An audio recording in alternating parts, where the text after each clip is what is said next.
Meus queridos, a paz do Senhor.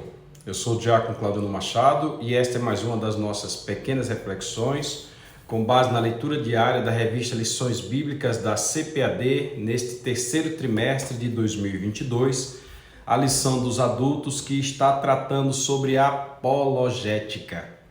Nós estamos tendo ferrenhos embates na escola dominical e nas redes sociais. E até na publicação desses vídeos no YouTube, pessoas têm comentado, pessoas têm colocado suas opiniões, nós temos respondido e isso é bom, porque de qualquer sorte as pessoas estão voltadas à Bíblia Sagrada. Precisamos aprender a conceituar certas coisas para que nós possamos fundamentar. É por isso que somos chamados de fundamentalistas e eu nem acho errado o termo, porque nós realmente fundamentamos, nós falamos daquilo que temos certeza, daquilo que a Bíblia Sagrada nos garante. E tratando de apologética, o tema do trimestre é os ataques contra a Igreja de Cristo. Igreja que sempre sofreu ataque desde os seus primórdios, desde sempre. E nos últimos dias nós temos o subtema que diz as sutilezas de Satanás nestes dias que antecedem a volta de Jesus. Como Jesus está prestes a voltar, aí é que o ataque do inimigo é ferrenho, porque aqueles que ele conseguir destruir, esse aí é vitória para ele. Então vamos ficar alertas. Nós já estudamos 4 lições. Falamos na primeira sobre a introdução do trimestre, as sutilezas de forma geral de Satanás. Na segunda lição falamos sobre a banalização da graça, a hipergraça. Falamos sobre a imoralidade sexual, com ênfase ao adultério, com ênfase à fornicação e com ênfase aos casos homossexuais, à homossexualidade. E estudamos na semana passada, agora ontem, a sutileza da normalização do divórcio. Inclusive, deixa eu registrar aqui que esta aula foi ministrada pelo pastor Edvão, meu pastor, e foi uma aula extraordinária. Nós pudemos participar da aula, colocar os nossos conceitos, que vez por outra você encontra um professor que não quer deixar você expor as opiniões.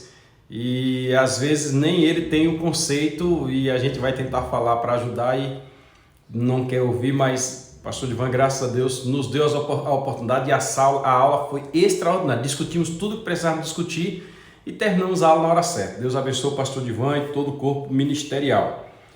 E nesta semana, este é o nosso primeiro vídeo. Nós vamos fazer 6 vídeos, sempre fazemos 6. Deus nos abençoe que consigamos fazer os 6. Você deve assistir este e assistir os outros 5, tá bom? Amanhã e os outros dias na sequência, se Deus quiser, nós o faremos. Nesta semana, ou como diz o pastor Murilo, se o Senhor não nos anteceder. Eu estive com o pastor Murilo esse final de semana dando aula no CETEC. Deixo aqui o meu abraço ao pastor Murilo Campos e deixo aqui o meu abraço ao pastor Josafá Batista, que é o criador do CETEC, é o diretor do CETEC. Um abraço ao pastor Carlos Simão, um abraço ao pastor Adejarlan e a todos os demais que estão envolvidos neste contexto. Tivemos uma aula extraordinária falando sobre profetas maiores e menores e eu mesmo saí dali renovado. Deus abençoou na aula. Então, Deus abençoe. Nós estamos agora diante do primeiro vídeo. Aí você aproveita também, se inscreve no canal, compartilha, curta, comenta, tá? Não fica fora disso aí não. A lição de número 5, que nós vamos estudar nesta semana, tem como temática da semana a sutileza do materialismo e do ateísmo. E eu achei interessante aqui uma coisa que eu vou mostrar para vocês. A CPAD, a sua Comissão de Educação Cristã, colocou um personagem aqui vendado. Está andando no escuro, de olhos vendados, sem saber para onde vai, tateando, procurando um espaço, procurando em que se segurar. E a bem da verdade, é assim que se encontra aquele que não crê que Deus existe e aquele que fia sua vida, sua esperança no materialismo, nas coisas, nos bens. Nós vamos debater isto essa semana, porque o objetivo da semana é fazer a apologética tanto do ateísmo quanto do materialismo, ou seja, agir contra o ateísmo e agir contra o materialismo dentro da Bíblia. Então fique conosco, não perca nada, porque temos muito a aprender. A nossa primeira leitura, e esta é uma sutileza, Satanás vem levando as pessoas para a aquisição de bens, mostrando que a pessoa consegue adquirir as coisas independente dos outros e alguém diz bem assim, dinheiro não traz felicidade, mas traz uma satisfação muito grande. E também mostrando que Deus não existe. Certo professor de faculdade disse bem assim, Deus não existe. E se existisse eu não precisaria dele. Isso pegou muito mal. E ele, professor de filosofia, e ele fazia questão de trazer algumas expressões assim, rebatendo. Eu lembro de quando nós estávamos estudando sobre silogismo, aprendendo ali o caminho do raciocínio, porque como advogado que sou, eu preciso o tempo todo estar raciocinando e tenho que entender o que é silogismo. Até quem prega a palavra de Deus também, quem ensina, tem que ensinar dentro de um silogismo. Isso é filosofia, isso é normal. Mas no silogismo dele, ele trouxe a seguinte máxima. Se Deus é perfeito, uma incógnita, uma dúvida, se Deus é perfeito, por que criou um mundo imperfeito? Deus é perfeito. Se Deus é perfeito, por que criou um mundo imperfeito? Não pegue só essa frase minha aí não, viu? Preste atenção. Foi o professor de faculdade que falou isso. E aí eu desconstruí a ideia dele, isso logo no período propedêutico da faculdade, nas matérias introdutórias do primeiro ano, justamente fazendo isso. Não, professor, o senhor errou na máxima. Se Deus é perfeito, logo Deus criou o mundo perfeito. Não é porque Deus é perfeito e criou um mundo imperfeito. Não, Deus é perfeito, criou um mundo perfeito. E o mundo tem tudo que nós precisamos. O mundo não é imperfeito. E é interessante que o mundo se renova. Toda a natureza se renova. Só basta o homem deixar de deteriorar a natureza que ela se renova. Agora, o homem, como diz a Bíblia Sagrada, foi que criou muitas invenções. Foi o homem quem criou as máquinas a vapor, que é muito bom, mas joga detritos no ar. É o homem quem age para atrapalhar a camada de ozônio. É o homem quem contamina os rios, ao que dizer do Tietê, que é um mau exemplo para o mundo inteiro. É o homem quem acaba com as fontes das nascentes das águas. É o homem que acaba com a fauna e com a flora. Então não é culpa de Deus não. Deus criou tudo perfeito. Tudo que o homem precisava tinha no jardim. Agora o homem é que correu atrás da imperfeição. Eu lembro disso perfeitamente e hoje eu consigo trazer isso para dentro da nossa aula. Olha que interessante. Então nós vamos hoje, dentro da sutileza do materialismo e do ateísmo, sutileza de Satanás, nós vamos para a primeira leitura da semana, que encontra-se na carta aos Hebreus, capítulo de número 1, versículo 1 também, versículo 1. A epígrafe aqui da leitura diz, Deus se deu a conhecer ao mundo. Então nós estamos rebatendo o materialismo e o ateísmo, e nós vamos então para a carta aos Hebreus, fazendo leitura na tradução Revista Almeida e Corrigida, lendo a Bíblia Apologética com Apócrifos, edição ampliada do ICP. Preste atenção nesse versículo aqui. Olha, carta aos Hebreus. Quem escreveu aos Hebreus até hoje é uma dúvida, não se sabe. Tem muitos candidatos a autores do livro dos Hebreus. Eu particularmente, da carta aos Hebreus, melhor dizendo, eu particularmente creio que foi Paulo. Eu creio que foi Paulo. Não estou obrigando ninguém a crer junto comigo, não. Por detalhes que tem ali, por expressões que ele usa em outras cartas, eu creio que foi ele. Mas independente de quem seja, veja o texto para você ver a inspiração do texto. Olha, havendo Deus foi quem tomou a atitude. Havendo Deus, antigamente, falado muitas vezes e de muitas maneiras, A Elias Deus falou no contexto de uma caverna, etc. De muitas maneiras. Aos pais, pelos profetas que nós estudamos este final de semana sobre profetas maiores e menores, profetas literários, não literários, profetas pré-exílicos, exílicos e pós-exílicos. A nós falou-nos nestes últimos dias pelo Filho. Vou ler de novo. Havendo Deus, antigamente, falado muitas vezes e de muitas maneiras aos pais pelos profetas, a nós falou-nos nestes últimos dias pelo Filho. Ponto. E aqui, meus queridos, disse, Deus não existe. Inclusive o Salmo 53 vai falar sobre isto. Bem claro, Deus não existe. Está lá no Salmo 53. Se eu fosse você, eu já pegava a Bíblia correndo para ler. Salmo 53 diz assim, diz o nércio, o louco, eu vou usar uma expressão pesada, o idiota no seu coração, Deus não existe. Mas quando você vai para o mesmo Salmo, me parece que o 18 ou 24, às vezes eu confundo esses dois salmos, um vai dizer assim, Os céus manifestam a glória de Deus e o firmamento anuncia a obra das suas mãos. Eu estou com a Bíblia aqui, eu vou conferir se é o 18 ou se é o 24 para facilitar a tua vida. Salmo de número 18. Não é o 18. Espera aí, então vai ser o 20, não é 24, é 20. Também. Ou eu estou lendo errado ou eu estou esquecendo a Bíblia. O 24 diz assim, do Senhor é a terra e a sua plenitude, o mundo e aquele que nele habitam. E bem próximo aqui, 19, para com isso, 19. Os céus manifestam a glória de Deus e o firmamento anuncia a obra das suas mãos.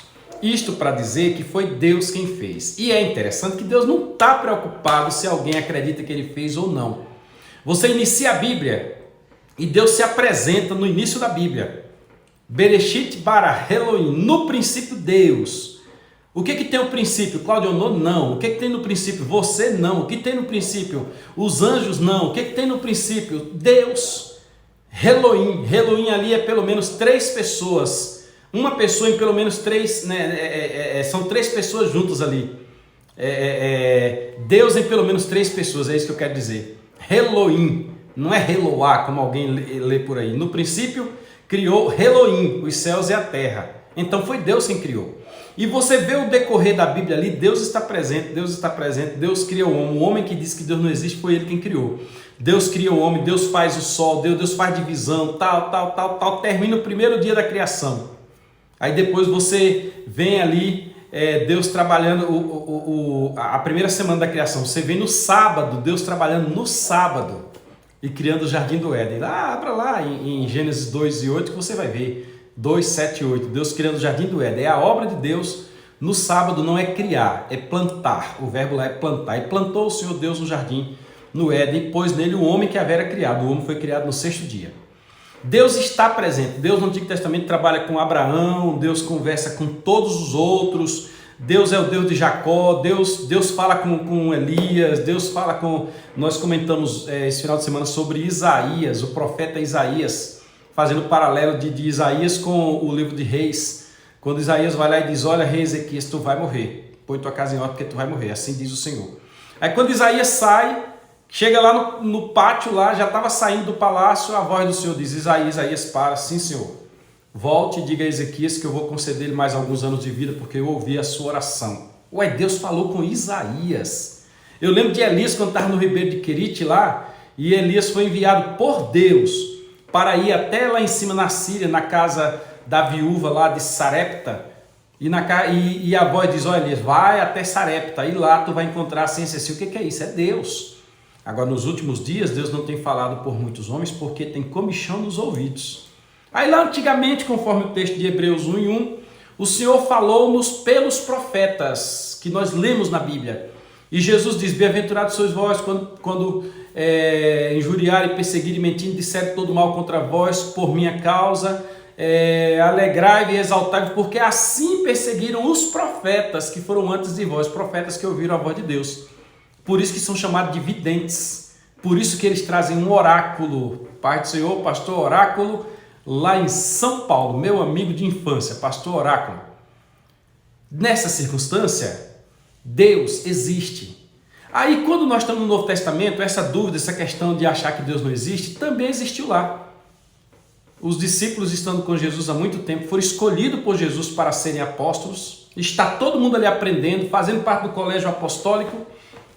Aí o discípulo chega para Jesus e diz, mestre, está perto da tua subida, tu vai para o teu reino, etc, já tem a tua promessa, mas faz uma coisa antes, mostra-nos o Pai, isso é o que nos basta, como quem diz, nós estamos aqui na expectativa de ver o Pai, não nega isso da gente não, mostra-nos o Pai.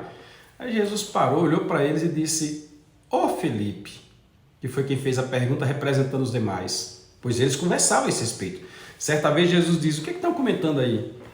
Estão dizendo que tu és Elias, que tu és um dos profetas que ressuscitou. Aí Jesus chega e diz, tá, e vocês? Quer dizer, eu estou convosco, e vocês, o que dizem? Aí Pedro toma a frente e diz, não, tu és o Cristo, o Filho do Deus vivo. Mas neste momento aí agora, Filipe fez a revelação de que eles estavam esperando ver o Pai. Em outro momento a gente percebe que eles estavam esperando que Jesus tomasse o reino. É uma situação interessante. Aí Jesus volta para Filipe e diz: Filipe, olha para mim. Quem me vê a mim, vê o Pai. Porque eu e o Pai somos um. Por isso que o escritor aos Hebreus diz isto. Nos últimos dias, a nós, diz o escritor aos Hebreus, falou-nos nestes últimos dias pelo Filho. E se não fosse, isso aqui não fosse suficiente, nós temos lá em Mateus capítulo 50, na sequência ali, no finalzinho, o centurião que acompanhou todo aquele momento das 24 horas anteriores de Jesus, as últimas 24 horas, ele acompanhou tudo, viu o terremoto, viu todos os acontecimentos e disse: verdadeiramente este era o Filho de Deus. Em outras palavras, por mais que o homem não creia que Deus existe, pois existe uma sutileza, os filmes mostram que Deus não existe. É a ideologia dos filmes. Dá ênfase à promiscuidade, dá ênfase a qualquer desvio sexual, mas mostra que Deus não existe. Nós vamos posteriormente falar sobre o materialismo, que adquira. E Deus não está nem aí preocupado se alguém acredita que ele existe ou não. Alguém chegou para um determinado cristão e disse: rapaz, seu Deus não existe, ele não existe. Aí o pai disse: então me prove que Deus existe, eu quero ver a Deus. Aí o irmãozinho disse: eu vou te mostrar. Aí, posso botar a mão no seu olho? Pode. Botou a mão no olho do camarada, fechou e disse: venha comigo. Eu vou chamar o meu Deus e quando ele aparecer, você abre o olho porque ele vai estar ali, pode ser que ele saia rapidinho, quero que você veja. Aí era por volta do meio-dia, ele levou o camarada com a mão tampada lá para fora e virou o rosto do camarada assim na direção do sol. Aí ele disse: quando eu contar 3, você abre o olho. 1, 2, 3. Quando tirou a mão, o cara meteu o olho do sol. Você é louco? Você quer me matar? Quer me deixar cego, melhor dizendo? Como é que você faz uma coisa dessa comigo? Aí o irmãozinho chegou e disse: rapaz, você não dá conta de olhar para o sol que foi criado pelo meu Deus.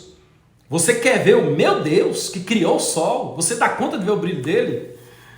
Nós já falamos várias ocasiões aqui que a igreja será transformada no arrebatamento para que a igreja possa ver, se aproximar de Deus, porque com este corpo corruptível não é possível. E o Salmo 103, verso 14 diz: ele conhece a nossa estrutura e lembra-se de que nós somos pó. Então, independente de qualquer circunstância, Deus existe. E tem ele é galardoador daquele que os teme. Legal? Aguarda aí a leitura de amanhã, quando nós falaremos sobre Deus se revela graciosamente ao ser humano. Nós vamos ter um ensino de teologia própria nesta semana. Teologia própria é a matéria do direito que trata acerca de Deus. Teologia própria. Vamos estudar a revelação gradual ou gradativa de Deus. Te aguardo amanhã. Deus existe. E é bom, te ama e quer te salvar. Um abraço a todos e se inscreve no canal, viu? Não esquece não, se inscreve no canal. Fica todo na paz do Senhor.